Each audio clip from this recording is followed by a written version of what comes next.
vamos falar sobre a responsabilidade da empresa em virtude da possível contaminação aí dos empregados com o coronavírus. Você deve ter visto que o STF recentemente decidiu que a doença coronavírus, né, Covid-19, é uma doença do trabalho, uma doença ocupacional, não lembro o termo exato que eles usaram, mas enfim, será a responsabilidade do empregador se o empregado contrair essa doença. Ou seja, né, aumentou em muito a exposição dos empregadores. Mas a pergunta é, muita gente está falando, ok, é uma responsabilidade do empregador, então se ele tem uma apólice de RC geral com cobertura de RC empregador, ele está protegido desse risco. Não está protegido.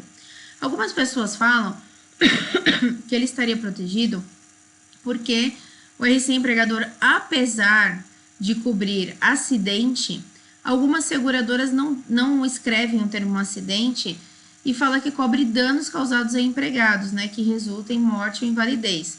E, eventualmente, uma pessoa pode morrer em decorrência do coronavírus, né? Então, se ele pode morrer em decorrência do coronavírus e no produto, né, não prevê a necessidade, o requisito acidente, então, nessa seguradora estaria coberto. Nesse primeiro aspecto, sim, mas tem os riscos excluídos da condição de empregador. E, gente, todas as seguradoras que eu consultei que não citam a palavra acidente, excluem doença ocupacional, doença do trabalho, enfim, qualquer sinônimo relacionado a isso. Então, não cobre esse tipo de situação. Infelizmente, é um risco que o STF aí, num entendimento que, na minha opinião, equivocado, né, estendeu aos empregadores, até porque não tem nem como o empregador provar ou não provar que ele contraiu o coronavírus ali no ambiente de trabalho.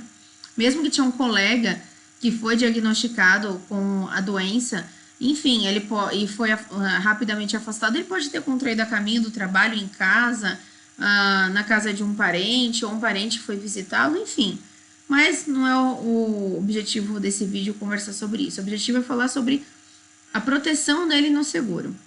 Então, quem não cita a palavra acidente, o requisito acidente, cita a exclusão.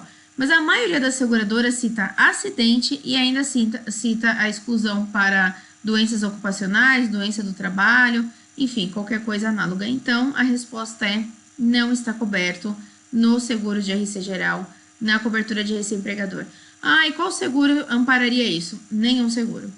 Infelizmente, essa eventual responsabilização, se realmente recair contra os empregadores, ele não consegue transferir por meio de uma apólice de seguro.